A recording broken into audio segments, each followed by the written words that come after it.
말씀 보겠습니다. 하나님 말씀 베드로전서 2장 5절 말씀입니다. 베드로전서 2장 5절 말씀 함께 살피겠습니다. 우리 한 목소리로 같이 한 절 말씀 같이 읽으시죠. 너희도 산돌같이 신령한 집으로 세워지고 예수 그리스도로 말미암아 하나님이 기쁘게 받으실 신령한 제사를 드릴 거룩한 제사장이 될지니라. 아멘.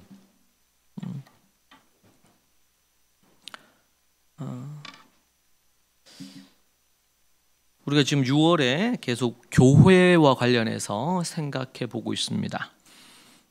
이 시대 교회는 주님과 또 1세기 예루살렘 초대교회죠.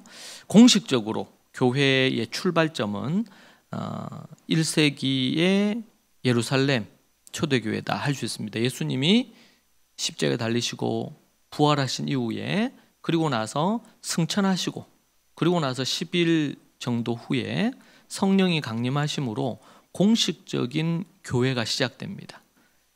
그것이 이제 공식 교회의 첫 출발입니다. 자, 그런데 성경에 보니까 사도 바울도 구약의 이스라엘을 광야 교회다 이렇게도 표현을 했고, 또 그 이전으로 그슬로 올라가면 에덴 동산에 아담과 하와 그 가정으로부터 출발했던 하나님이 임재하시고 하나님을 믿는 이들이 있는 그 에덴 동산이 또 출발점이라고 할 수가 있을 겁니다. 자, 그렇지만 공식적으로 그 교회의 출발은 1세기 예루살렘 초대교회다 그렇게 생각할 수 있습니다. 제가 캠퍼스 사역할 때에 그 캠퍼스가 세워질 때 기독교적인 가치로 이제 세워지죠. 그래서 건학 이념, 이 학교를 세울 때에 건학 이념이 있단 말이에요. 그래서 정말 하나님을 경외하고 이 사회에 선한 영향력을 끼치는 인재를 길러낸다. 이런 어떤 건학 이념을 갖습니다. 그런데 이제 그 학교가 설립된 우리나라에도 보면 기독교 학교가 100년이 되고 50년이 되고 이렇게 세월이 지났지 않습니까? 근데 지금은 그렇게 출발했던 학교들, 기독교 학교죠. 선교사들이 세운 학교들, 미국도 동일합니다. 하버드나 예일이나 프린스턴 대부분 학교가 기독교 학교였죠. 그리고 그 학교의 출발점은 신학교로 출발했어요. 대부분. 그러니까 목회자를 양성하고 신학자를 기르는 목적으로 학교가 출발을 했는데, 이제 시간이 지나면서 종합대학이 되고 그리고 나서는 그 학교에서 하나님이 없다고 하나님을 부정하는 이런 과목을 가르치는 그런 내용을 가르치는 학교로 변질되어 버린단 말입니다. 타락한 것이죠. 타락한 것. 저는 이 시대에 우리가 교회를 생각할 때도 그 기독교 학교처럼 교회도 주님과 내 교회를 세우시겠다 이렇게 얘기하셨잖아요. 마태복음 16장에 보면. 그리고 또 1세기 예루살렘 초대교회가 설립될 때 성령님이 임하시고 그 교회가 세워질 때 그때 원래 가지고 있었던 모습을 거기로부터 너무 멀어져 버렸다. 현대교회가. 그런 모습을 너무 많이 보여주고 있습니다. 저도 어릴 때부터 이제 초등 4학년 때부터 교회를 다녔고 교회에서 쭉 자랐습니다. 그리고 이제 신학을 공부하고 목사가 되고. 근데 제가 태어나서 교회를 다니기 전에도 교회를 일부분 알았고 또 교회에 몸을 담고 신앙생활을 하면서 그렇게 교회를 다녔지만 교회가 뭐냐? 교회는 어떤 곳이냐? 라는 것에 대한 본질적인 질문을 거의 하지 않으면서 살았던 것 같아요. 신학교 다닐 때까지도. 그리고 하나님께서 원하시는 그 교회, 초대교회, 그 교회는 어떤 모습이었느냐? 참 아이러니하게도 제가 신학교를 다니면서 물론 다니는 동안 교회론이라는 과목이 있었습니다. 조직신학 안에 교회론이라는 과목이 있습니다. 교회는 뭐다? 이런 조직신학적으로 배우고 성경에서 또 교회에 대해서 일부분 구절들을 가져와서 배우기도 했습니다. 자, 자, 그런데 그렇게 배웠지만 진정한 교회가 어떤 교회냐 라고 할 때에 거의 교리적이거나 교파적인 이런 교회에 대해서 이해는 했을지 몰라도 초대교회가 가지고 있던 어떤 모습은 어떤가, 특징은 어떤가, 이런 부분들에 대해서 거의 배우지 못했던 것 같아요. 그래서 이제 교회라 그러면 딱 가지고 있는 게 있잖아요. 종탑이 있고, 그리고 또 예배가 있고, 그리고 교회 조직이 있잖아요. 목사님부터 해서 이런 장로님 이런 조직이 있고, 뭐 이런 어떤 등등의 부분들에 대한 거는 기억이 나는데, 얘기해 보라 그러면 교회라 그러면 생각하는데, 교회의 본질적인 부분들에 있어서 예수님이 교회에 대해서 얘기하신 것, 그리고 초대교회가 가지고 있었던 교회의 원형이라 그러죠. 원래의 모습, 이런 등등에 대한 부분에 대한 것은 잘 몰랐던 것 같아요. 그런데 제가 이제 교육을 하면서, 교육을 하다 보니까 처음에는 이제 이 미국의 홈스쿨을 중심으로 한 기독교 홈스쿨에 대해서 생각하고 이렇게 하다가 이스라엘에 대한 교육에 대한 뿌리에 대한 걸 찾기 위해서 이스라엘 교육에 대해서 관심을 갖고 그 연구한 게 한 15년 된 것 같아요. 교육과 관련해서 우리 아이들 이제 홈스쿨로부터 출발했던 것은 이제 한 21년, 22년째 되어 가지만, 그렇게 하면서 이제 좀 더 초대교회의 이제 내밀한 부분, 때로는 성경의 행간에 숨겨져 있던 그런 부분, 또 신학교에서도 이 가르침을 받지 못했던 부분, 그 대표적인 게 이제 예를 들면 제가 책으로 냈지만 가정 예배였습니다. 가정 예배. 아, 이 초대교회에는 이런 게 있었구나 라는 겁니다. 여러분 그거 아세요? 지금 교회 안에 뭐 이런 직분이 있지 않습니까? 직분, 집사라는 직분도 있고 장로 뭐 이런 직분들이 있는데, 여러분 이 초대교회 이전, 초대교회가 이제 예루살렘에 탄생하기 이전에 유대교 안에 유대교의 회당이 있죠. 회당. 그러니까 교회가 있기 전에 이스라엘에는 회당이 있었습니다. 회당이. 이 회당이 이제 교회로, 예수님 믿는 그룹들은 교회로 이름이 바뀌었어요. 근데 여러분 회당 안에 집사라는 직분도 있고 장로라는 직분도 있었다는 걸 아십니까? 다 아시는 거예요?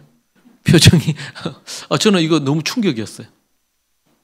그러니까 제가 이전에도 얘기했지만 그 전에 우리 교회가 초대교회가 있기 이전에 그 교회는 초기에는 교회라고 이렇게 되기보다는 나사렛 당이라 그랬죠.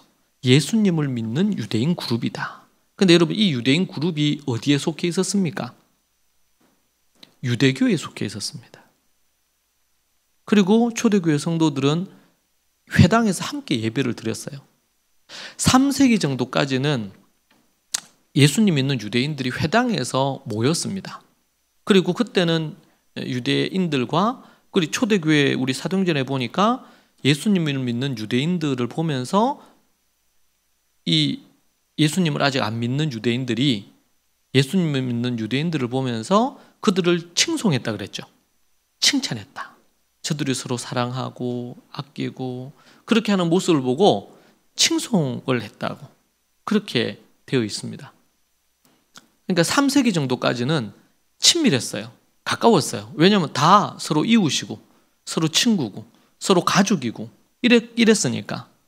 그런데 이제 3세기를 넘어서면서부터 이런저런 사건이 생겨서 이 이제 분리되기 시작하거든요.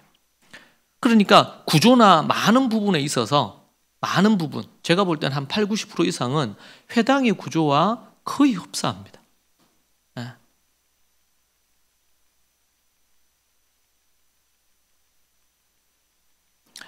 초대교회가 가지고 있던 그 어떤 모습들, 이런 등등의 부분들에 대한 거를 우리가 이해하고 생각을 해야 됩니다. 이 시대에는 뭐 직분이라는 개념은 하나의 역할, 하나의 어떤 뭐라 그럴까요? 이 권력처럼 그렇게 돼 있는 경우들이 꽤 많죠. 그런데 똑같은 장로라는 이름을 쓰거나 집사라는 이름을 쓰거나 이런 이름을 쓰더라도 이게 다른 겁니다. 개념이 달라요. 그러니까 예를 들면 초대교회에서 구원이라고 하는 개념과 이 시대의 구원이라고 얘기하는 개념들이 다르더라고요. 제가 공부를 해보니까 믿음이라는 개념도 달라요. 그러니까 제가 우리 복음 클래스에서 그런 부분들에 대해서 일부분 담아두었어요. 그래서 지난번에 우리 들었던 분이 그런 소감에 그런 걸 썼더라고요. 원어로 그 의미를 명확하게 하니까 너무 선명하게 다가왔다는 거예요. 저도 그랬거든요. 이게 믿음이라는 단어 아니면 구원이라는 단어. 우리는 구원이라는 것을 이제 일시적으로 단회적으로 건진받는 개념에 초점을 두잖아요. 그러나 초대교회에서는 성경에서 구원이란 이 단어는 그런 게 아니고 과정으로 봅니다. 한 사람이 하나님을 신뢰하고 믿음을 갖는 어떤 일련의 과정입니다. 이게 이제 개념이 다른 거예요. 그러니까 믿는 바가 달라질 수밖에 없겠죠. 초대교회에서 믿는 믿음이라는 개념과 이게 달라질 수밖에 없는 겁니다. 여러분, 이것은 매우 심각한 결과를 낳게 됐어요. 그래서 제가 오늘 제목을 너무 멀리 와버린 교회다. 어디로부터 멀리 왔을까요?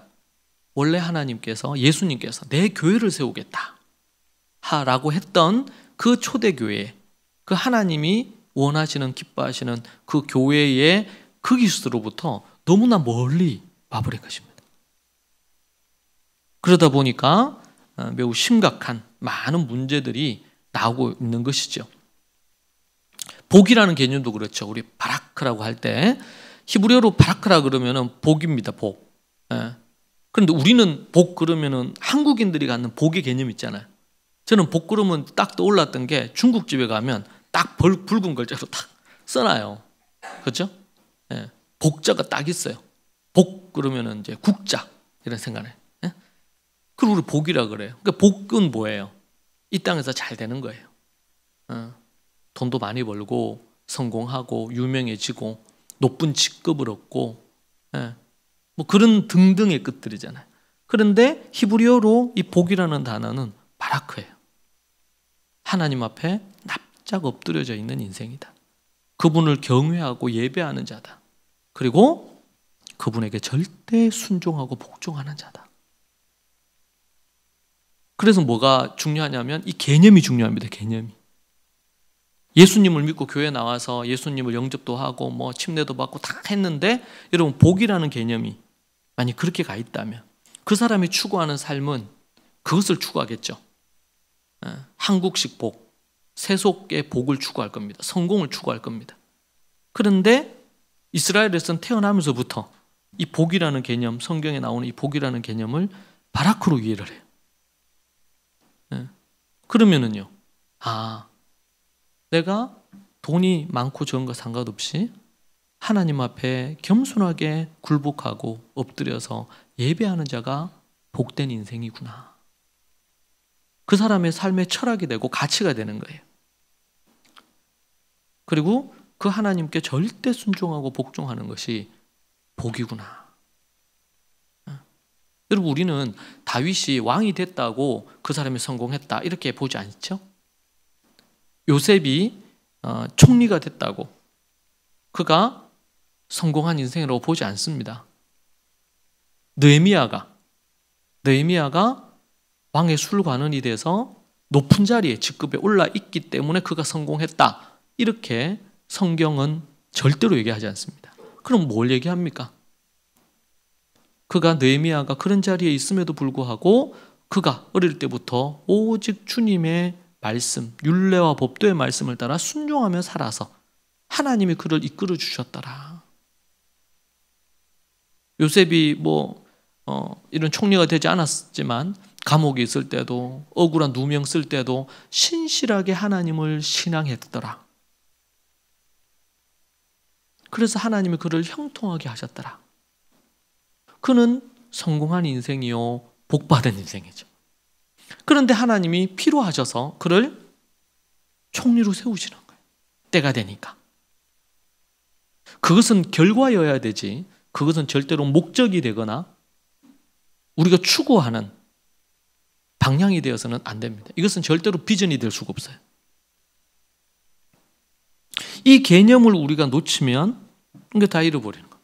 여러분, 우리가 하나님 앞에 예배합니다. 예배 왜 합니까? 교회를 다니고 그 종교 생활을 위해서, 세상에서는 종교 생활 한다 그러잖아요. 그래서 교회에 나옵니다. 그래서 예배드린, 그게 아니죠. 거듭난 하나님의 사람이 하나님 앞에 나와서 하나님을 만나는 것이 예배입니다. 그 예배의 자리에 하나님을 찬양하는 것은 우리의 신앙의 고백입니다. 찬양은 곡조가 붙어 있는 고백하는 시입니다, 시. 그러니까 신령과 진정으로 예배를 해야 됩니다. 예배를 하는데 성령님과 교통하고, 하나님, 성령님 우리에게 말씀해 주옵소서. 오늘 예배를 통해서 주님 주시는 것을 듣게 하옵소서. 하루를 시작할 때도 하나님께 기도함으로 성령님을 의지하여 하루를 시작하는 겁니다. 이 하루를 주신 주님을 찬양합니다. 주님이 오늘 하루를 이끌어 주시고 오늘도 내가 거룩하고 정직하고 정결하게 살게 하옵소서. 내 생각과 내 눈과 내 손과 내 발이 죄된 자리에 가지 않게 하시고 하나님 앞에 거룩하고 정결하게 하옵소서. 그것이 삶의 예배죠. 부정직하고 거짓말할 수 있는 부분에 있어서 내가 어떤 손해를 보더라도 정직하기로 선택하고 말하고 행동했다. 이것이 하나님 앞에 드릴 산 거룩한 예배예요.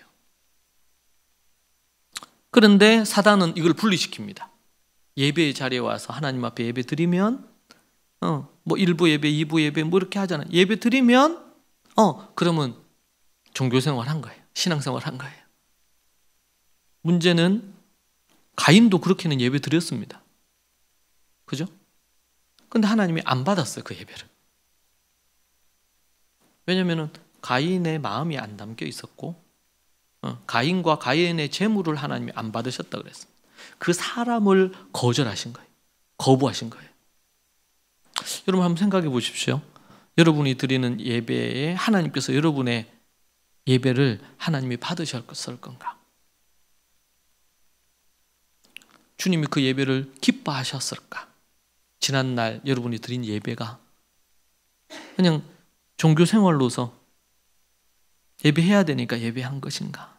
아니면 정말 죄인된 나를 건져주신 주님이 너무 감사해서 그 하나님께, 그래서 이미 하나님 앞 신령과 진정으로 드리는 주일 예배는 이미 토요일 저녁부터 시작이 돼요.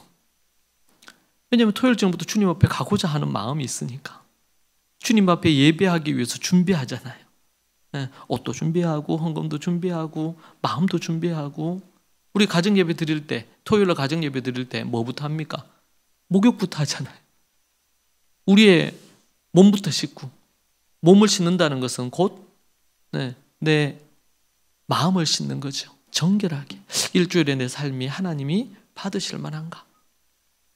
구약에서는 하나님 앞에 제물로 바쳤는데, 근데 이 제물의 조건이 뭡니까? 흠이 있으면 안 되잖아요. 그죠? 흠이 있으면 안 돼요. 제물의 자격이 있어요. 그 제물의 자격에 합당하지 않는 걸 드린다. 그러면은 불의한 하나님 앞에 제사를 드리는 거예요. 이거 하나님의 심판의 대상이 되는 거예요. 이미 그렇게 예배가 시작되는 겁니다. 그리고 주님 앞에 나와서 주님을 찾는 거예요. 주님을 의지하는 거예요. 여러분, 너무나 멀어진 교회, 여러분 이 시대가 너무나 멀어져 있는 교회, 오늘 말씀을 통해서 우리는 우리 교회가 하나님 앞에 정말 멀어져 있는 건지 아니면 정말 초대교회 가까이 있는 건지 우리 자신을 좀 점검해 보고 또 이 시대를 볼 줄 아는, 현대교회를 생각할 줄 아는 그런 안목이 필요합니다. 우리 성도들이 알아야 됩니다. 모르면 현혹당하고 유혹당하고 넘어질 수 있습니다. 진리를 제대로 알아야 되겠죠. 그래서 다르게 표현한다면 너무 멀리 와버린 교회다. 그렇게 제가 제목을 해봤는데, 다르게 표현하면 타락한 교회의 모습은 어떤가?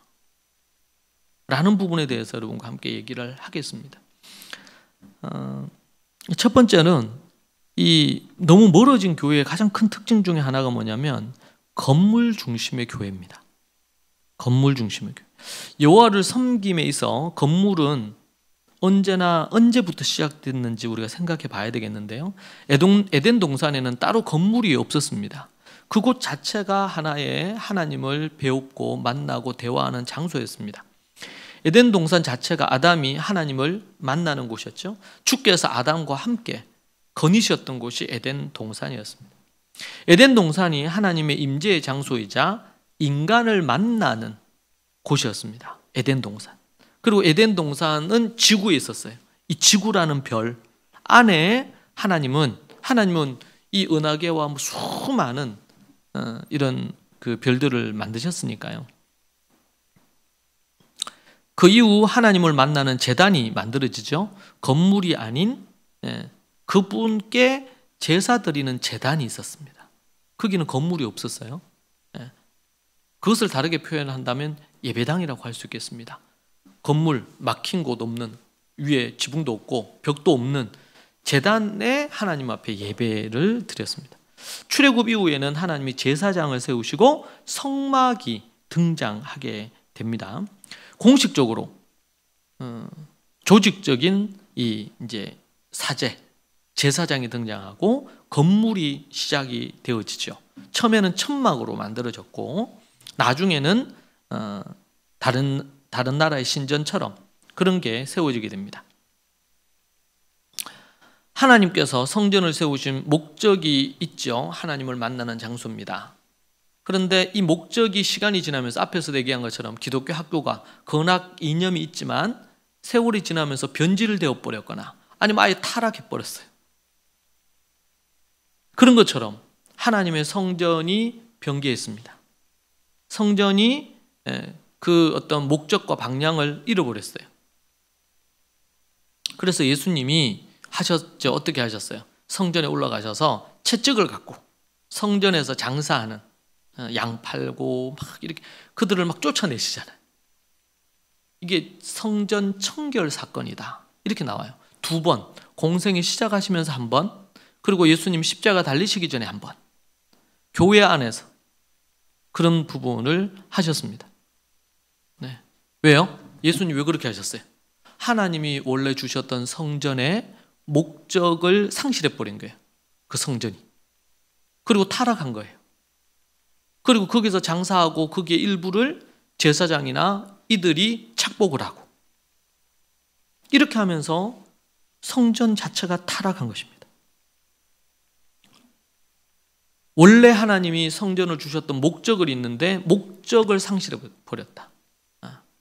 그래서 이 구약이 끝날 때도 누가 이 성전의 문을 좀 닫았으면 좋겠다. 유대인들이 와서 하나님 앞에 제사를 드리는, 피해 제사를 드리는 거예요. 근데 피해 제사의 의미도 모르고 이 성전이 갖는 의미도 모르고 그렇게 와서 종교 행위를 하는 거예요. 그 안에서. 그러니까 무당이 구슬하는 것과 다를 바가 없는 거죠. 교회 그 성전이. 그래서 말라기에서 뭐라 그랬어? 성전 문을 누가 좀 닫았으면 좋겠다. 더 이상 너희들의 제사를 받지 않겠다는 거예요. 그렇게 하면서 구약이 끝이 나요.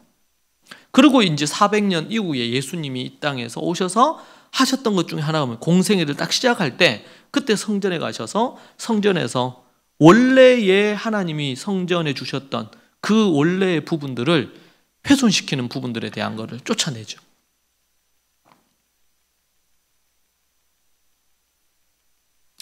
그러면서 예수님이 그 얘기 하시잖아요. 이 성전을 허물어뜨려 봐라. 왜냐하면 나중에 이 성전이 허물어질 거다. 돌 위에 돌 하나도 얹어지지 않을 거다. 이렇게 예언을 하시죠. 이스라엘이 타락해서 하나님께서 멸망하게 하시는 겁니다.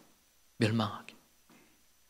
여러분 제가 볼 때는 우리나라 같은 경우에도 6.25 전쟁 이후로 해서 하나님께서 정말 우리 우방의 나라들을 통해서 우리를 보호하고 또 많은 전 세계에서 지원을 받고 특히 미국의 지원을 많이 받았죠. 원조를 받아서 정말 기적 같은 한강의 기적을 이루어냈어요. 근데 여러분 전 세계에서 몇몇 부분에서는 가장 타락한 모습을 보여주고 있어요.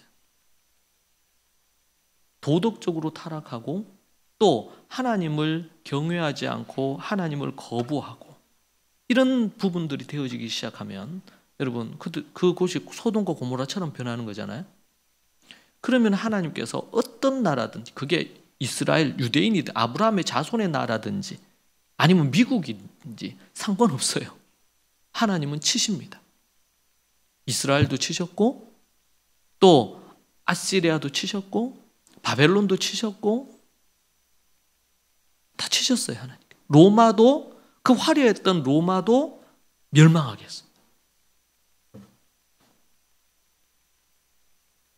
나라가 그러할진데 개인과 더불어 가정도 심지어 교회도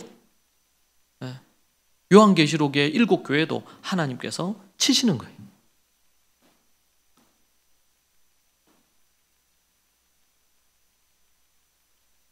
너무나 멀리 와버렸습니다. 건물 안에 머물면 거룩해진다고 생각하고 건물 안으로 들어와서 어떤 종교 행위를 예배를 드리거나 기도를 하면 하나님이 그것을 받으신다고 생각하는 겁니다. 일부분 맞는 부분은 있지만 그러나 건물 중심의 이 종교 생활이 얼마나 심각한 문제를 만드는지 모릅니다. 여러분 우리 기도하는 이들에게 기도 공간은 참으로 중요합니다. 교회에서 예배 드릴 때 예배의 공간은 믿는 이들의 눈물의 기도의 자리고 하나님 앞에 온전히 예배의 자리고 간증의 자리고 회개의 자리고 그런 공간이기 때문에 너무나 귀하고 소중한 거예요. 그래서 성전이다 이렇게 불리는 거예요. 성전. 성전. 예배하는 그 공간이 아주 특별해서 그렇게 불리는 게 아니죠. 하나님께서 임재하시는 그곳, 하나님의 영이 임하셔서 우리 안에 죄를 회개하게 하시는 그곳. 그래서 우리는 공간이라는 곳에 영향을 받기 때문에 중요합니다. 공간은. 그러나 공간이 교회는 아닙니다. 공간은 예배당입니다. 성도들이 모이는 장소예요. 교회는 누구냐? 거듭난 개인 한 사람 한 사람이 교회입니다. 오늘 우리가 읽은 이 말씀을 볼까요? 이 말씀에 보면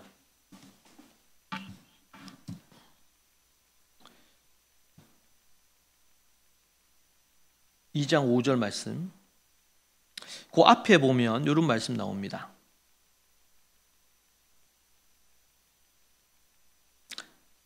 2장 2절에 갓난 아기들 같이 순전하고 신령한 젖을 사모하라. 이는 그로 말미암아 너희로 구원에 이르도록 자라게 하려 함이라. 너희가 주의 인자하심을 맛보았으면 그리하라. 사람에게는 버림바 되었으나 하나님께는 택하심을 입은 보배로운 산돌이신 예수께 나아가. 거기다가 우리 산돌이라는 것을 딱 표시를 해놔야 됩니다. 산돌. 영어로 리빙 스톤이 생명력 있는 돌이라는 겁니다.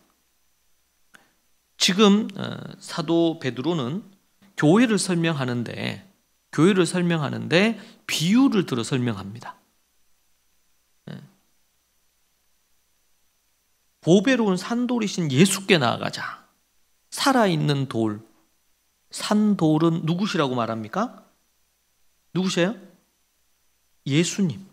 산돌이신 예수. 산돌이신 하나님께서 택하심을 입은 보배로운 산돌이신 예수께 나아가자. 그리고 5절입니다. 너희도 산돌, 너희가 누굽니까? 베드로의 편지를 받는 성도들이겠죠. 교회 성도들. 너희도 산돌같이 신령한 집으로 세워지고. 여러분 건물이 있으면 이스라엘 같은 경우에는 우리는 뭐 콘크리트나 뭐 이렇게 하지만 이스라엘에는 하나의 바위를 이것을 이제 다듬어 가지고 그렇게 해서 건물을 지어요. 지금도 그래요. 그래서 이스라엘 가면 건물들이 약간 흰색인데 약간 회색빛 나는 이런 어떤 돌로 집을 짓거든요. 집을 짓는데 그 돌들 지금 집으로 이 비유를 하는 거예요. 교회를.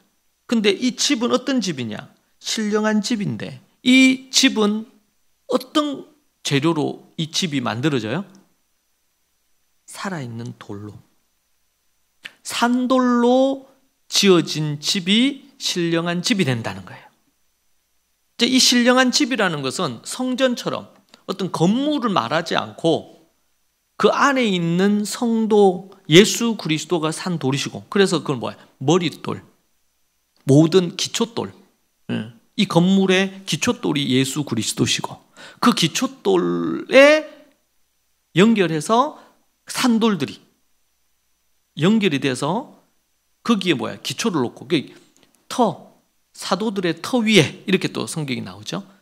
그 터 위에 산돌 하나하나가 연결되어져서 신령한 집이 되는 거예요. 자, 그러니까 이것은 어떤 건물을 말하지 않고 사람들로 구성된 신령한 집, 살아있는 생명력 있는 돌인, 성도 개개인들, 거듭난 하나님의 사람들이 교회를 이룬다는 거예요. 그래서 6절에 성경에 기록되었으되 보라, 내가 택한 보배로운 모퉁이 돌 시온에 두노니 그를 믿는 자는 부끄러움을 당하지 아니하리라 하였으니, 그러므로 믿는 너희에게는 보배이나 믿지 아니하는 자들에게는 건축자들이 버린 그 돌이 모퉁이의 머릿돌이 되고, 또한 부딪히는 돌과 걸려 넘어지게 하는 바위가 되었다. 이렇게 말합니다. 성경 구절들을 연속해서 인용을 하는데요, 보배로운 모퉁이 돌, 믿는 자는 부끄러움을 당하지 않는다. 믿는 너희에게는 보배지만 믿지 않는 자들에게는 어떻게 해요? 걸림돌이 된다. 그리고 그들이 버린 돌이다. 예수님을 믿지 않는 자들은, 복음을 들었는데 예수님을 믿지 않는 자들은 그 머릿돌을 버려버려요. 버려진 돌, 예수 그리스도가 그렇죠.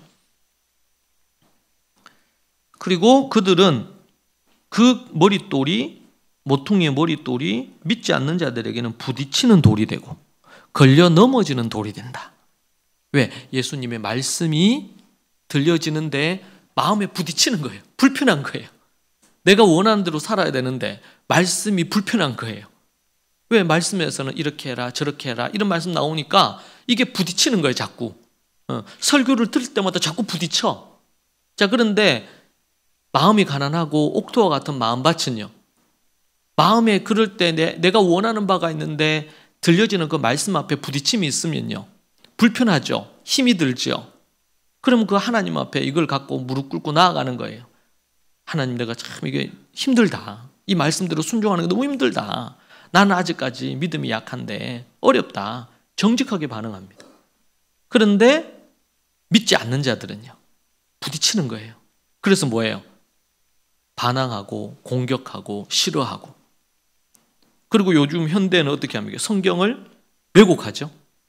성경을 해석이라는 이름으로 자유주의적으로 해석. 성경에 나와 있는 이 기적들은 다 새빨간 거짓말이다. 그런 식으로 접근하는 겁니다. 그리고 공산주의 국가에서는, 중국이나 뭐 이런 데서는 어떻게 합니까? 이 성경을 자기들이 맞는 부분으로 해서 재편집된 성경을 중국에 있는 교회에서는 사용하도록 하는 거예요.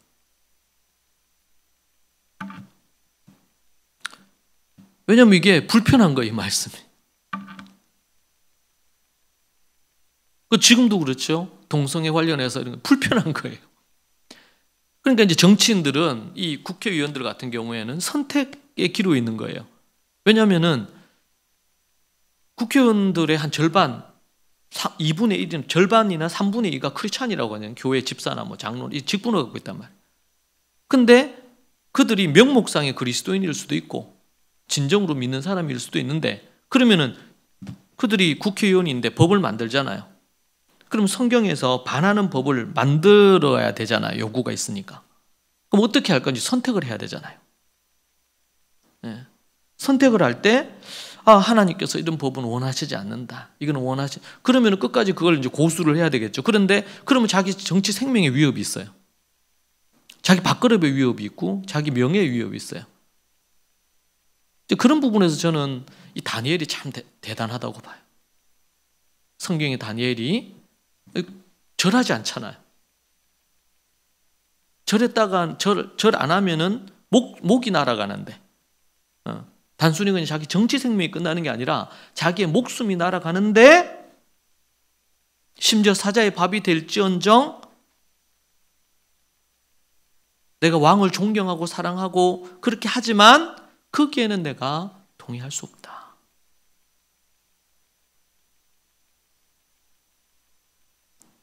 그런데 이 시대 대부분의 정치는 그렇게 안 하잖아요. 타협하잖아요. 그걸 뭐래? 타락이라 그래요. 타락. 정치 생명을 좀 더 연장시킬 수 있을지는 몰라도 하나님께서 그를 버리시는 거죠. 회개하고 돌이키지 않을 때.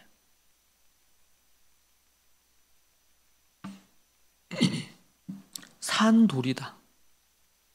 그래서 우리가 부딪히는 거예요. 거치는 거예요. 그래서 어떤 분은 성경 읽다가 불편하대. 여러분 교회를 10년, 20년, 30년 다녔는데도 뭐 주일날 설교 듣고 그렇게 하면서 성경을 또 근성으로 읽어요. 그러면은 20년, 30년 교회 다녀도 이 복음이 뭔지를 모르는 분을 저는 많이 봤거든요. 우리 복음 클래스 하고 이렇게 복음이 뭔지 처음 들었다는 거예요. 이게 복음인지 몰랐다는 거예요.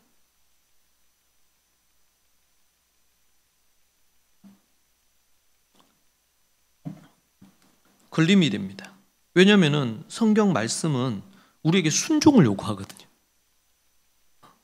종교 생활을 요구하는 게 아니라 주신 말씀, 복음, 그리고 하나님의 율법, 계명 이걸 주셨으면 여기에 순종할 걸 요구하는 거예요. 그러니까 이게 쉽지 않아요.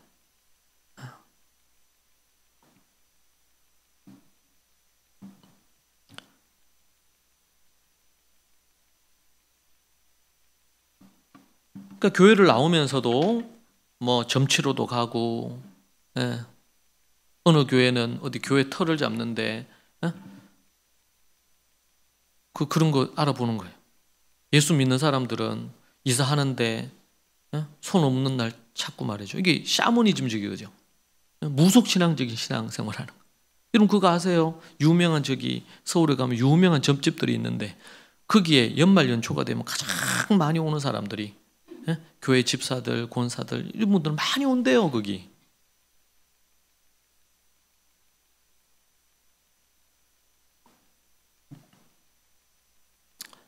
참 너무 안타까운 거예요. 그러니까 이 말씀을 중심한 신앙이 정확하지 않기 때문에 결국 그런 부분에 뭐 중심이에요? 건물 중심의 신앙생활, 교회 생활로 이루어지면서 생기는 문제란 말이에요.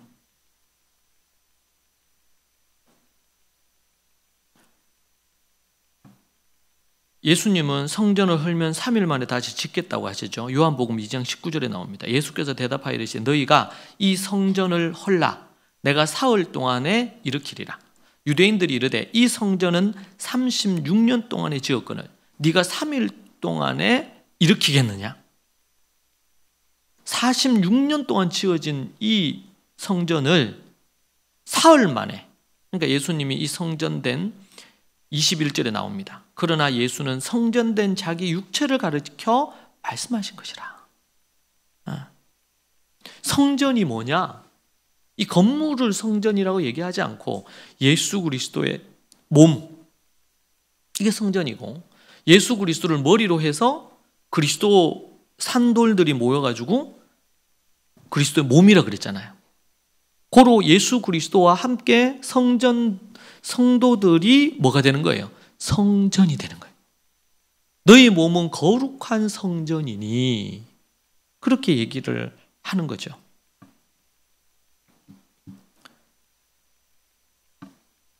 그러니까 이 이야기를 듣던 무리들은 말도 안 된다고 얘기하면 성전을 모독했다고 예수님을 신성 모독죄로 잡아서 죽이잖아요. 진정한 성전이 뭐냐? 그 얘기를 예수님 하신 거예요.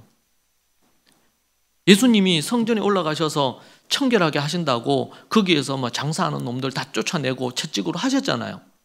그러니까 이 성전을 소홀히 여기시거나 이 성전을 귀하게 여기시지 않은 게 아니에요. 그런데 진정한 성전이 뭐냐? 이 성전은 그림자다. 진짜 성전이 뭐냐? 6월절 어린 양은 그림자예요. 진짜 실체는 뭐예요? 6월절 어린 양 되시는 예수님이잖아요. 그런 의미에서 성전, 이 건물로서의 성전, 이것은 그림자에 불과해요. 그럼 실체는 뭐냐? 예수 그리스도, 그분이 산 돌이시고 성도들이 거룩한 교회예요. 거룩한 성전이다.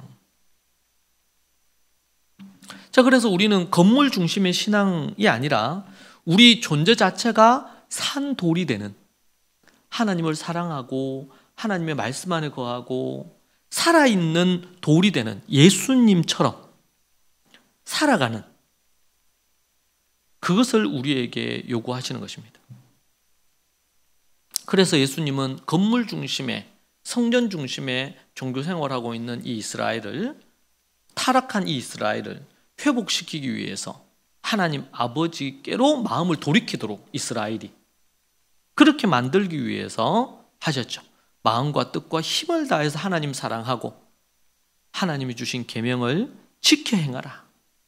그렇게 마태복음 5장, 6장, 7장에서 긴 설교를 예수님이 하셨죠. 근데 이 시대는 주일날 교회 와서 예배 한번 드리는 것으로 신앙생활 했다고 자꾸 착각하는 거예요. 그게 신앙생활이 아닌데, 그것은 신앙생활의 극히 일부일 수 있는데 그게 전부인 것처럼 생각하는 거죠. 그 열매를, 그 나무를 뭘로 안다 그랬어요? 열매로 안다고 얘기하시잖아요. 열매는 삶을 얘기하죠. 그 삶을 보고 안다.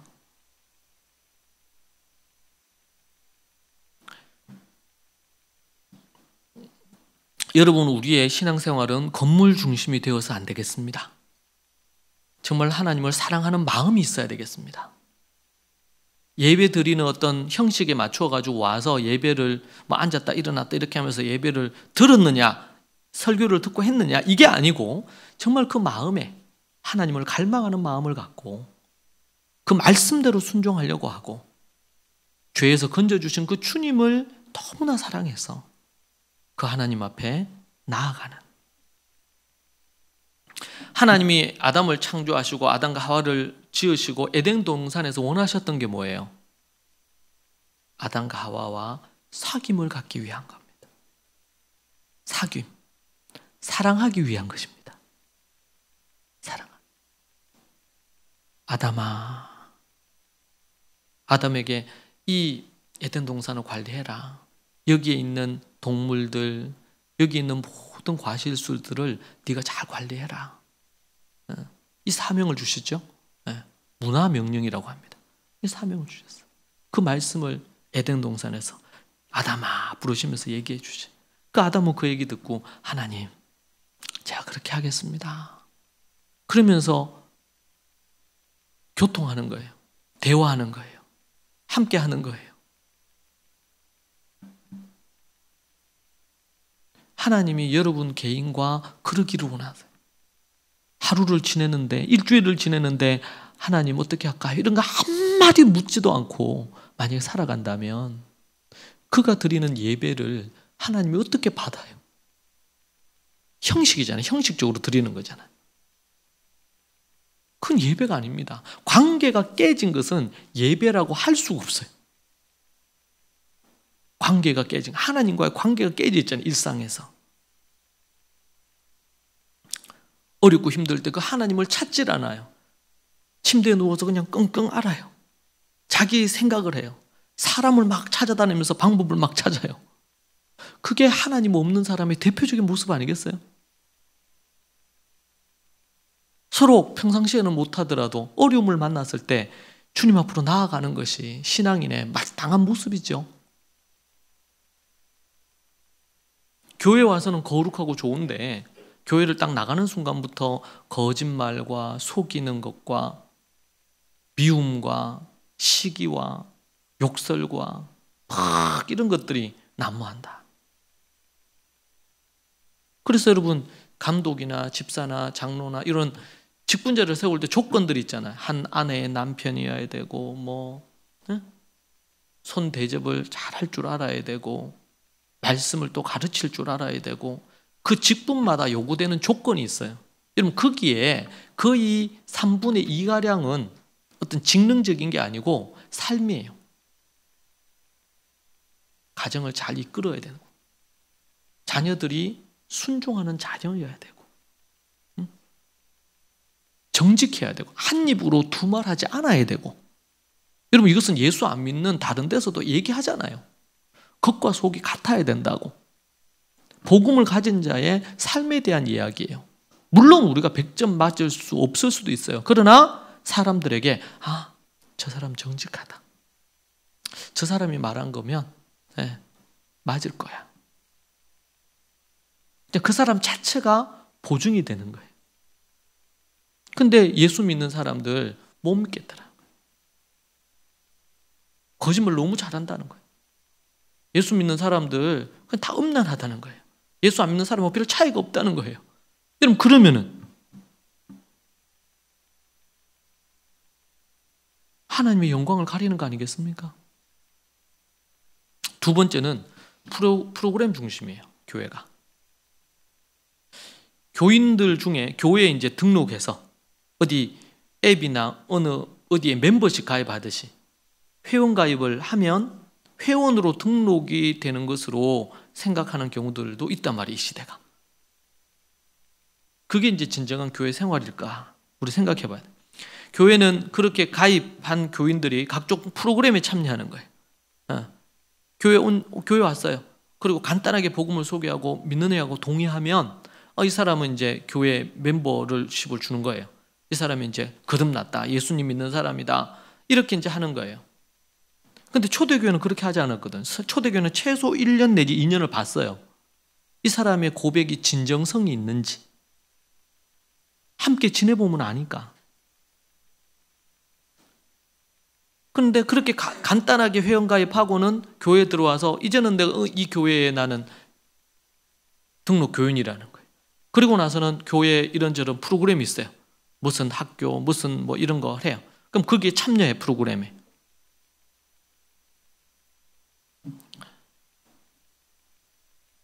그리고 되도록이면 그 회원들이 어디 뭐 가입도 그렇잖아요. 회원들이 떠나지 않도록 그들에게 맞게, 그들에게 불편하지 않게. 그래서 현대 교회 성장학 이런 데 책을 보면 죄에 대해서 절대로 얘기하지 말라는 거예요, 강단에서. 왜? 성도들이 불편해하니까. 또 사회적으로 이 문제가 되는 뭐 동성애 이런 거에 대해서 설교하지 말라는 거예요.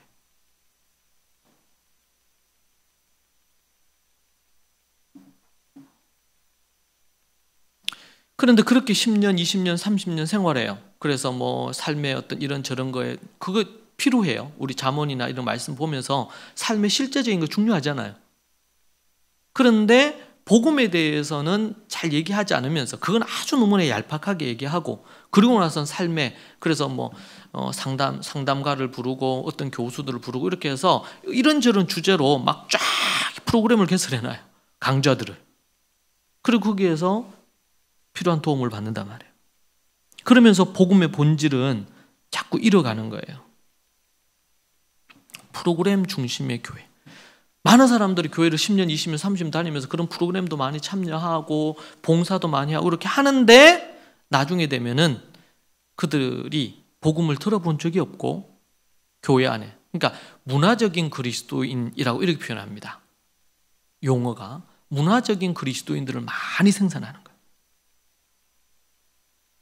그러면서 저들이 죄에 대해서 심각하게 고민하고 예수 그리스도를 마음으로 모시는, 그리고 그 주님을 진정으로 만나더라도 자기가 필요한 거 있는데 기도하면 응답받는 정도지, 그분의 나라와 그분의 뜻을 위해서 자신이 희생하거나 십자가의 길을 걷거나 좁은 길을 걸으려고는 안 하는 거예요. 편하고 넓고 좋은 길을 택하는 거예요. 심지어 어느 교회는 매일 아니면 격일로 교회에 나오게 해서 프로그램에 참여하거나 봉사하게 만든단 말이에요. 그래서 이런 얘기를 해요. 바쁜 신앙생활을 하다가 잠시 멈춰요. 그러면 깊은 공허함에 빠진다는 거예요. 이게 일 중독자들이 그렇거든요, 보면. 근데 교회 안에도 이런 어떤 형태를 취하는 거예요. 프로그램 중심의 교회가 왜 문제입니까? 프로그램 자체가 잘못됐다는 게 아닙니다. 프로그램 중심의 강좌들은 대학의 강의들처럼 관계 없이도 강사들이 와서 강의하고 듣고 그러고 나서 지식을 얻죠. 그게 유익을 줄 수는 있습니다. 그런데 그게 삶으로 자리해서 복음으로 자리해서 삶으로까지 열매 맺지는 못하는 거예요. 이게 영적 관계가 없어요. 관계 안으로 들어와서 관계에서 다듬어지고 변화되고 깨어져야 되는데 이 깨어짐이 없는 거예요, 실제로. 그래서 사람들은 어떻게 해요? 적정한 거리를 두고 그냥 지내기를 원해요. 여러분, 나단 선지자가 그냥 자기는 선지자고 다윗은 왕이고 적절한 관계를 유지하면서 그냥 오케이 하고 지낼 수 있어요. 근데 다윗이 범죄하고 이렇게 할 때 나단 선지자가 가서 하나님의 계시의 말씀을 전하잖아요. 하나님이 그거 기뻐하시는 거 아니다. 여러분, 이거 자칫 잘못 얘기했다가는 어떻게 됩니까? 다윗이 왕인데 이 선지자를 죽일 수도 있잖아요. 그리고 다윗은 그 얘기를 듣고 이 영적인 관계 안에서 자신이 왕이지만 선지자는 하나님이 세우신 선지자니까 법적으로는 뭐 이 사법권이나 뭐 이런 것들을 갖고 있지 않잖아요, 선지자는. 그런데 다윗 왕이 그 앞에 무릎을 꿇고 회개하잖아요. 나단 선지자의 그 말을 하나님의 말씀으로 받아들인 거예요. 권위 있는 말씀으로 받아들인 거예요. 현대교회가 하나님의 말씀 설교라든지 물론 뭐 잘못된 목사도 있고 이럴 수 있겠죠. 그런데 하나님의 말씀으로 하나님 설교 말씀을 안 받아들이는 거예요. 부분적으로 받아들이고 자기 나름의 해석을 하는 거죠. 그리고 자신에게 불편한 거 이런 것은 안 받아들이는 거예요. 그러면은요, 피상적인 관계 안에 있어요. 그냥 피상적인 관계. 주일날 와서 악수하고 이렇게 하는데 실제적인 삶의 문제에 대해서 하나님의 뜻이 어떤 것인지에 대해서 막 서로 고심하면서 하나님의 뜻을 찾지는 않아요. 그냥 각자 제 길로 가는 거예요. 각자 제 길로. 그리고 자기 원하는 대로 사는 거예요. 여러분, 예수님은 제자들과 함께 3년 동안 함께 하시죠. 그리고 우물가의 여인을 만났을 때도 그 여인이 갖고 있는 실제적인 문제에 대해서 터치하십니다. 그에게는 남자가 여러 명이 있었고 남편이 여러 명이 있었고 어려움이 있었어요. 이 프로그램은 필요하지만 프로그램이 교회의 중심이 되었을 때는 그 프로그램은 신앙생활을 방해하는 요소가 돼요.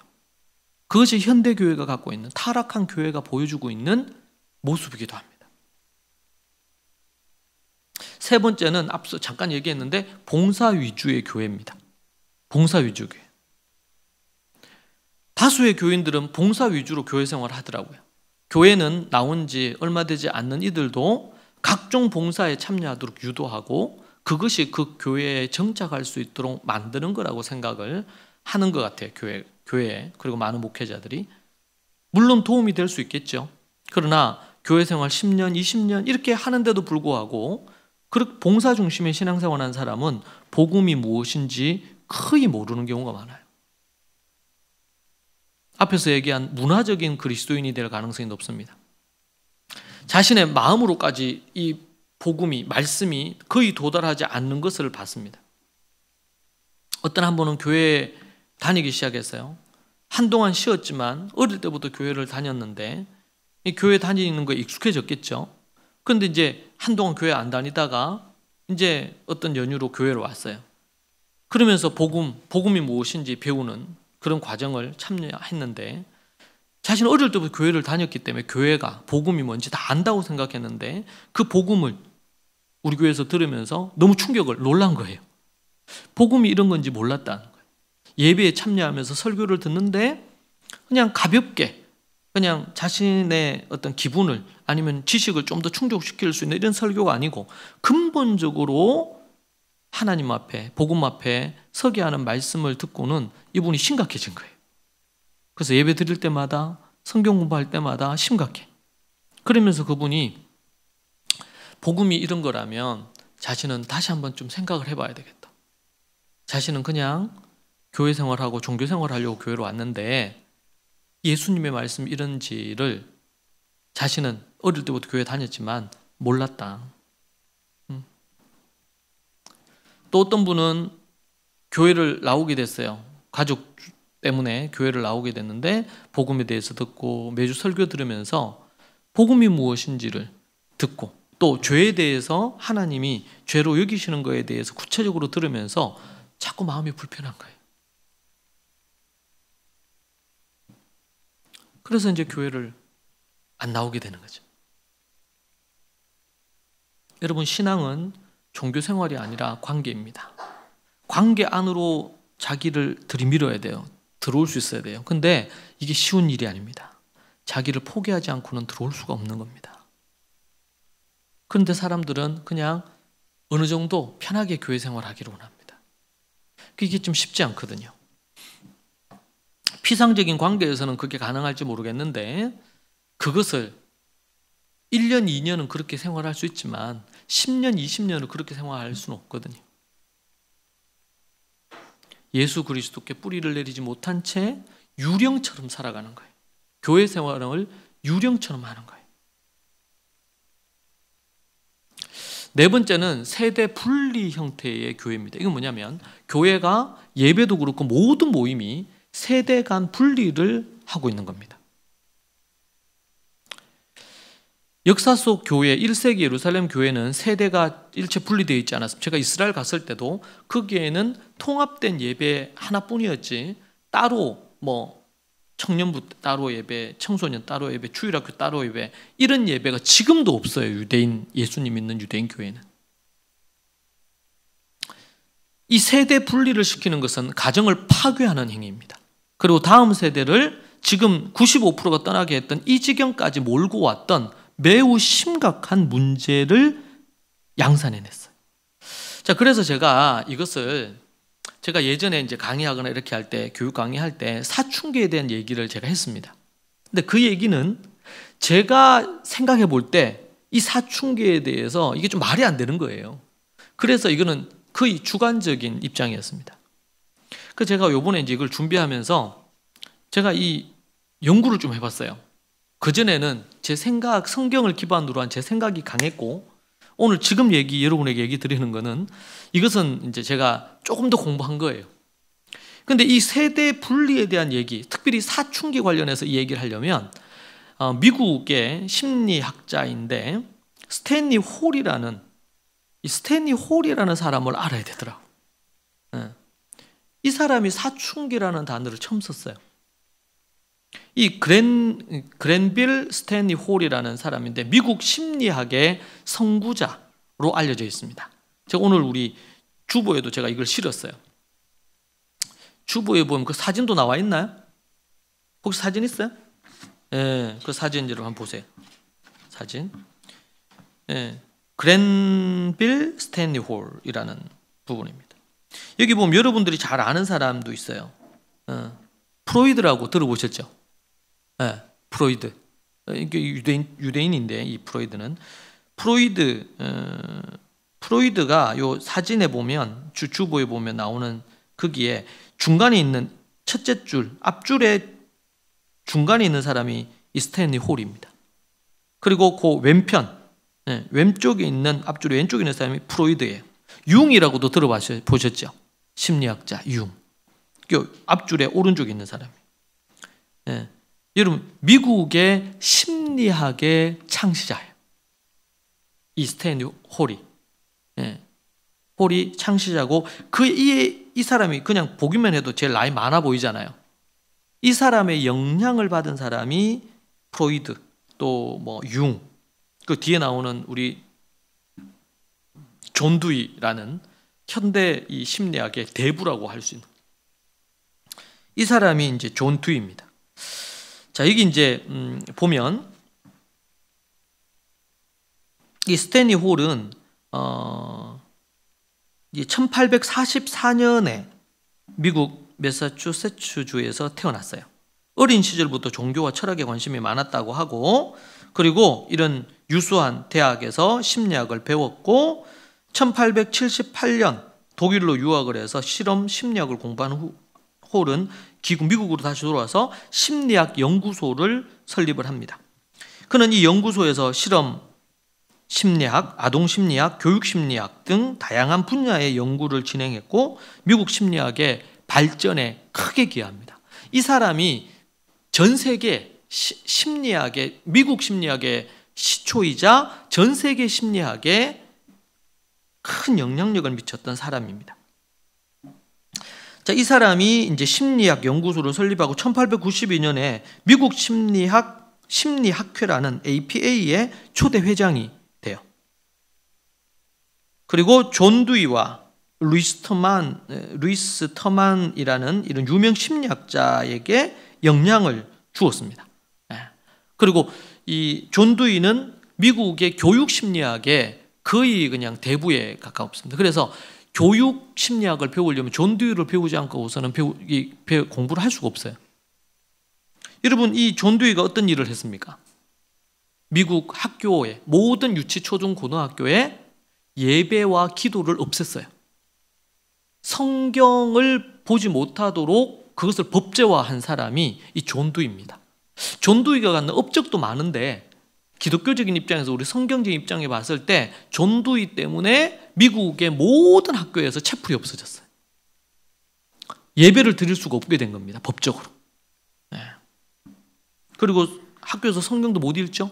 최근에 보니까 어느 고등학생이 졸업하면서 복음을 전한 거예요. 이 학생이 모범적인 학생이어서 전체 졸업생 중에서 이 친구가 이제 마지막 그 졸업 연설을 하는데, 원래 법적으로 졸업 연설을 할 때 종교적인 어떤 입장을 말할 수가 없는 거예요. 그런데 그의 처음부터 끝까지 내용이 예수 그리스도의 복음을 증거하는, 그렇게 해서 이슈가 됐어요. 여러분 유튜브에 보면 그런 게 나와요. 그런데 공식적으로 예수 그리스도를 말하지 못하는, 지금 미국 사회 같은 경우에는 이제 크리스마스라고 이름도 불리지 않죠. 우리 한국에도 보면 뭐 이 곳곳에 이 성탄절이 되거나 이렇게 하면 홀리데이라고 이렇게 얘기하지. 그냥 공휴일이란 말이에요. 크리스마스라고, 예수 그리스도라고 말할 수가 없도록. 근데 미국은 이미 그렇게 돼요. 근데 거기에 크리스마스다 이래 쓰면은요, 공격받아요. 미국 같은 경우에는. 그래서 그의 업적이 뭐 실험 심리학, 이 홀이 도입도 하고, 아동 심리학 선구자고, 그 관련된 책도 많이 썼어요. 교육 심리학의 발전을 기여했고, 미국 심리학회를 설립했고, 뭐 이런 또 평가에 있어서도 긍정적인 평가가 많습니다. 제가 자료를 찾아보니까 이 스탠리 홀에 대해서. 자, 그런데 이 스탠리 홀에 대한 이러한 어떤 부분들에 대한 것이,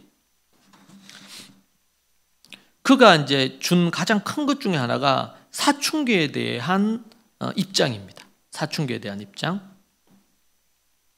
자, 거기에 대해서 이제 논문을 하나, 제가 논문에 가까운 거죠. 그 김주영 그리고 김혜림이라는 사춘기에 대한 논문이 하나 있는데, 글이 이 호울은 청년기를 사춘기로 명명한 것으로 보입니다. 이 학자들에 의한 걸 보면 청년기를 질풍노도의 시기라고 불렀던 사람이 누구냐? 이 홀이에요. 우리 들어보셨죠? 사춘기가 질풍노도의 시기라고. 그런데 원래는 이 질풍노도의 시기라는 이 표현을 청년기를 상대로 원래는 썼던 거예요. 이 홀이 썼던 거가. 그 후에 로저 바커라는 사람이 좀 청년들 중에 좀 조숙하다, 뭐 신체적으로도 그렇고 조숙한 청소년을 청년기로 연결하면서 이 질풍노도의 시기라는 표현이 청소년기의 특징으로 이게 끌어오게 된 거예요. 참 이게 어처구니가 없는데, 이게 전혀 과학적으로나 심리학적으로도 이게 이 홀이 처음 얘기했던 이 부분이 설득력이 있거나 이런 게 아니에요. 실제로 학계에서도 청년기의 과학적인 어떤 연구의 시초를 이 스탠리 홀, 그가 쓴 책 청소년기라는 책이 있어요. 이 책을 발간하면서 여기에서 이제 그런 얘기 하는데, 그때에는 이 사춘기는 청년기에 해당하는 부분이었어요. 청년기에. 이거는 제 얘기가 아니고 이 이제 학자들이 이렇게 이제 연구한 부분이에요. 그런데 그 이후에 이제 호울이 이렇게 주장한 그 이후로부터 시작해서 그 제자들이 있겠죠. 이 호울의 영향을 받은 이들이 이 청소년이 부모나 기성세대와 큰 갈등 없이, 그때까지만 해도 청소년들이 부모와 기성세대와 갈등 없는 청소년기를 보냈거든요. 예. 그런데 이때 이후로부터 시작해서 지금 이제 세대를 구분하고, 그리고 청소년기에 대한 이런 입장을 심리학적인 자기 입장인 거야. 자기 학설이고. 이런 걸 주장하면서 이런 변화들이 생겼고, 그 바톤을 받았던 노저 바크라는 이런 심리학자가 청소년기의 특징을 얘기하면서 신체 발달, 특별히 체격이 개인의 어떤 사회적 경험을 결정한다, 이런 식으로 접근하게 되는 부분들이 생기고, 그리고 청년은 아닌데 청소년들 중에서 조숙한 청소년들, 신체 발달이 좀 빠른 청소년들을 청년기에 가깝다고 이렇게 이제 표현을 하면서 그 특징을 공유하게 된 것입니다. 이 부분들이. 에릭 월러스라는 이런 기독교 사역자가 그의 쓴 책에서 홀에 대해서 이렇게 평가한 자료를 제가 봤습니다. 청소년들의 문화가 처음 만들어질 때는 심리학자 스탠리 홀이 사춘기라고 용어를 만들어낸 20세기 초반이다. 크리스토퍼 쉘렉트의 이야기를 들어보자. 그렇게 하면서 그의 책에서 얘기를 해요. 홀은 10대들은 그들보다 나이가 많은 사람들이나 혹은 그들보다 더 나이가 적은 사람들로부터 분리되어야 한다고 믿었다. 더욱이 진화론자였던 이 홀은, 스탠리 홀은 진화론자였거든요. 이 스탠리 홀이 또한 새로운 세대는 기성세대에 비해서 월등하고 또한 월등해야만 한다. 그러므로 반드시 기성세대들로부터 분리되어야 한다. 이러한 그의 생각은 청소년들의 반항은 그들의 운명이라는 메시지를 나타내게 되었고, 홀과 그의 뒤를 잇는 많은 심리학자들이 이러한 청소년의 반항을 긍정적으로 보았다. 이제 이 에릭 월러스가 이렇게 얘기합니다. 이러한 홀의 생각을 대부분의 교회들까지 받아들여서 청소년 문화를 교회에 허용하기 시작했고, 청소년 대화, 성경, 청소년을 위한 성경 클럽, 청소년을 위한 여름 캠프가 교회 밖 기관들의 주요 프로그램으로 자리를 잡았다. 이러한 활동들은 청소년들에게 기독교화된 문화를 맛보여주기는 했지만 장기적인 측면에서 거의 실효가 없었다. 왜 그렇게 되었는가? 청소년 활동의 기초를 이루었던 분리 원칙이 기성세대의 전통으로부터 그들을 분리시켰기 때문이다. 이처럼 교육과 나이에 따른 분리 현상이 점점 굳어지면서 교회의 각 지체들을 보다 더 세분화하고 고립화시키는 그룹들이 더 많이 생겨나게 되었다. 그래서 청소년 그룹을 만들 뿐만 아니라 청년 그룹 따로 만들고, 장년 그룹 따로 만들고, 또 노년 그룹 따로 만들고, 세대 간의 융화와 연결이 아니라 다 단절하는, 분리하는 작업을 하게 됐던 그 출발점이 어디에 있냐면 이 스탠리 홀의 사춘기라는 책으로부터 출발되어진 주장이었다는 겁니다. 사춘기라는 명목으로 우리 자녀들에게 너무 많은 것을 허용함으로 자녀를 사탄에게 내주었다는 거예요. 결국 자녀가 부모의 제자, 주님의 제자, 교회의 제자가 아닌 마귀와 사탄의 제자가 되고 세속에 물든 어린이와 청소년을 만들게 되었다. 제가 볼 때는 영국 등 유럽에서는 유럽이 크리스찬 인구가, 전체 크리스찬 인구가 3%가 안 됩니다. 그러니까 영국의 다음 세대, 자녀 세대들은 1%도 안 된다고 볼 수 있겠죠. 노년층들이 많으니까 아직도. 그러니까 지금 99%가 이제 영국 중심의 유럽은 이제 신앙생활하거나 예수님을 안 믿어요. 교회 생활 안 해요. 그리고 있는 교회도 다 자유주의적인 교회예요. 교회에서 종교 철학을 설교하지 성경은 이건 하나님의 말씀이 아니다. 이런 전제를 갖는, 부분을 가르치는 신학교에서 졸업한 목사들이 설교를 합니다. 그러니까 어디 유명한 철학자 명언 하나를 가지고 설교하는 거예요. 그 영향을 대한민국인 우리도 지금 받고 있는 것이죠. 이 스탠리 홀의 이 왜곡된 가르침, 그가 했던 많은 부분들 중에 긍정적인 것도 분명히 있을 겁니다.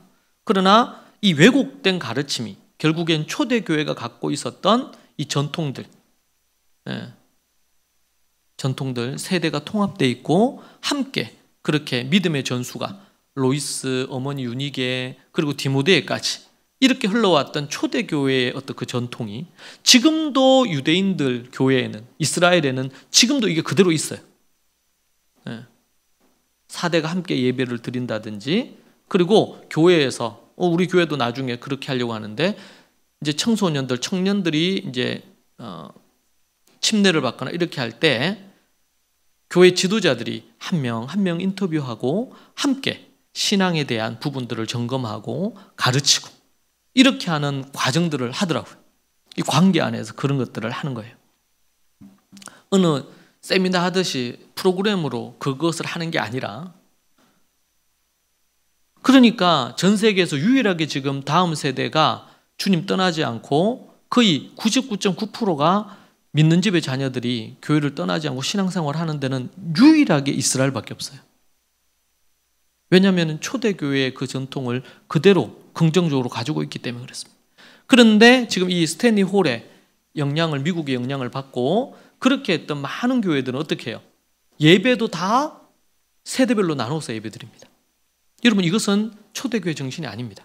스탠리 홀의 정신입니다. 물론 그 또래들을 모아야 될 수 있겠죠. 뭐 성경 공부를 하든 어떤 뭐 이런 걸 할 수는 있겠죠, 일시적으로. 그러나 예배는 모든 성도들이 동일한 메시지로 함께 하나가 되어야 되거든요. 같은 메시지를 듣느냐가 한 가정 안에 가족들의 뭐 할머니, 아버지 아니면은 뭐 손자, 손녀 있으면 이 세대가 하나가 될 수 있는 가장 강력한 부분이에요. 동일한 말씀으로 묵상을 하고 동일한 말씀으로 성경을 읽고 동일한 찬양을 함께 부르고 동일한 설교를 들을 때에 하나가 될 수 있단 말이에요. 그렇지 않으면 왜곡되는 거예요. 가치가 왜곡돼요. 서로 만나면 안 통해요. 생각이 달라요. 왜? 듣는 게 다르니까. 메시지가 다르니까. 여러분 지금 보세요. 북한하고 우리 남한이 70년을 떨어져 있어요, 거의. 그러니까 똑같은 단어를 써도 달라요. 70년의 세월만 지났는데도 이렇단 말이죠. 여러분, 교회 안에 우리나라에서 뭐 일제 청산을 해야 된다, 뭐 이렇게 그것에 있어서도 양분돼 있죠. 너무 지나친 부분도 있고 막 이런 양분돼 있는 부분이 있어요. 그러나 한국 안에 일제 청산의 부분들의 필요성에 대해서는 모두 다 공감을 하죠.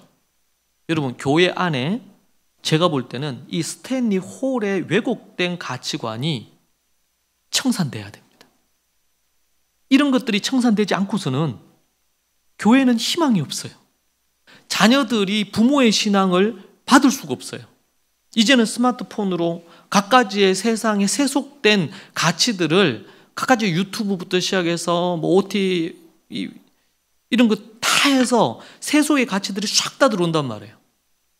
그런데 하나님의 말씀을 가정에서는 가르치지 않아요. 가정 예배가 이루어지지 않아요. 말씀의 그 내용을 갖고 부모와 자식 간에 교류가 없어요.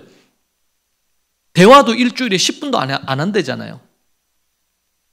그런데 말씀으로 어떤 깊은 교제나 얘기나 부모가 갖고 있는 신앙이나 할머니, 할아버지 갖고 있는 믿음의 어떤 그런 간증이나 이런 것들이 이게 전수가 돼야 될 거 아니에요. 나누어져야 될 거 아니에요. 근데 이게 안 나누어져요. 그러면 뭐예요? 뿌리가 없는 거예요. 고작 주일학교 와서 30분 성경 공부하는, 분방 공부하는 것으로 신앙이 절대 될 수 없죠. 가정에서 삶의 가치 안에서 부모가 어떻게 믿음 생활을 하는지, 어떻게 기도하는지, 어떻게 하나님 앞에 씨름하는지, 또 죄로 넘어졌을 때 어떻게 회복하는지, 이런 것을 직접 눈으로 보고 때로는 믿음이 흔들릴 수 있지만 그런 것들을 통해 가지고 하나님을 만나고 하나님을 알고 이렇게 신앙생활을 해야 된단 말이에요. 그러니까 한국교회가 이게 지금 교단에서도 해결이 안 돼요. CBS, CTS 이런 데서 이런 심포지엄을 했거든요. 코로나 전에. 저도 거기 패널로 참여했었고, 그때마다 제가 얘기했던 것은 주일학교가 아니고 가정이라는 얘기를 했어요. 그러니까 여러분, 코로나 딱 터지니까 어떻게 돼요? 코비드 19 딱 터지니까 교회들마다 못 모였잖아요. 그러니까 엄청나게 많은 자녀 세대들이 교회를 떠났죠. 코로나 이후로도 안 돌아오는 거예요. 왜? 교회 건물 중심으로 주일학교, 청년부, 청소년부 이런 거 중심으로 프로그램으로 돌아왔단 말이에요. 그런데 가정에서 가족 간에 믿음 생활을 함께하고 가정 예배가 살아있고, 그래서 교회 안에서 큰 교회들이 막 이런 미디어로 해가지고 가정 예배 무슨 영상도 만들어서 봉급한다 그러고 막 다급하게 막 했잖아요. 또 하나의 프로그램이 된 거예요. 여러분, 이제 코비드 19 끝나니까 그걸 계속 제공합니까? 안 하잖아요. 왜요? 그거는 그때 못 모이니까 일시적으로 한 거예요. 그런데 하나님께서는 그게 본류예요, 본류. 그게 본질이었다고. 원래 그걸 했어야 되는 거예요. 근데 가정에서 믿음의 전수가 되어지는 경우에는 아무 문제가 없죠. 심지어 교회에 못 나와도 문제가 안 된 거예요. 주일학교에 모임이 없어도 아무 문제가 안 돼요. 초대교회가 그랬어요. 지금도 초대교회는 주일학교라는 게 없어요. 이제 또래를 중심으로 한 이런 어떤 집단들이 뭐 어떤 활동을 하거나 이런 건 있죠. 그러나 예배를 독립적으로 드리거나 어떤 모임을 독립적으로 모든 걸 하거나 이런 것은 지금도 이스라엘에서는 없습니다. 여러분, 우리가 원래의 모습을 알아야 근본적인 문제를 해결할 수가 있어요. 그렇지 않으면은 무너지는 거예요, 유럽처럼. 네. 무너져요. 제가 이번 주에 어느 한 교회를 방문했습니다. 목사님 만났는데 그 교회가 저 서울의 수의역 근처에 있는 데인데, 거기가 그 옆에 제가 가는데 큰 초등학교가 있더라고요. 여러분, 그 초등학교에 학생 수가 1,300명이었대요 원래. 근데 지금 300명이래요. 그리고 거기서 그리 멀지 않는 서울에 있는 어느 한 초등학교가 폐교가 됐어요. 왜? 신입생이 없어가지고.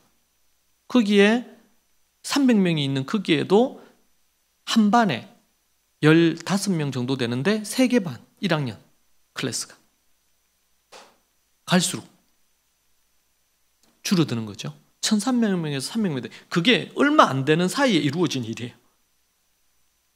그리고 길게는 계속 거기는 큰 아파트 단지가 있는 곳은 아니거든요, 그 지역 자체가. 그런 부분으로, 그러면서 거기에 있는 좀 사이즈가 있는 중대형 교회가 한 5군데가 있는데 주일학교가 절반 가까이가 주일학교 자체가 없어졌대요. 주일학교 청소년분이.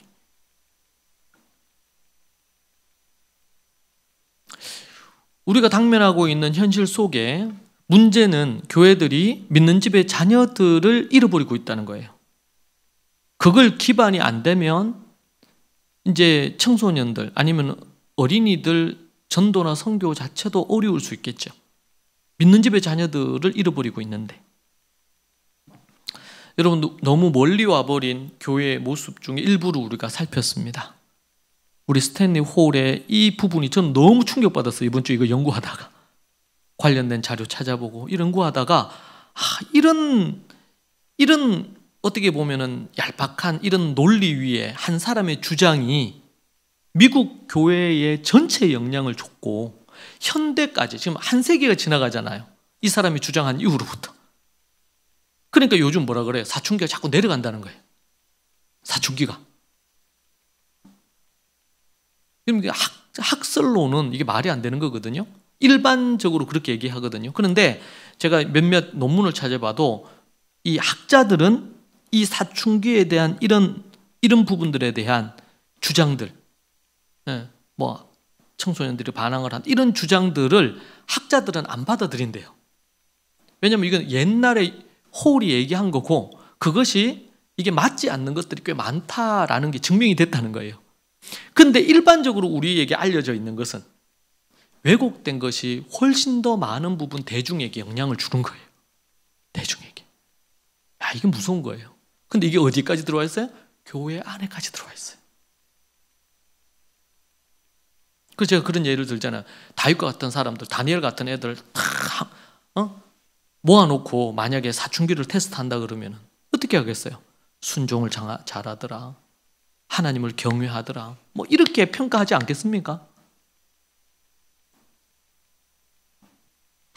여러분, 우리가 너무 멀리 와버린 교회의 모습, 그 모습을 우리가 살펴보면서 우리의 모습을 살펴보고 현대 교회의 모습을 우리가 잘 분별해서 원래 초대교회가 갖고 있는 하나님의 그 모습으로 돌아가야 될 줄로 믿습니다.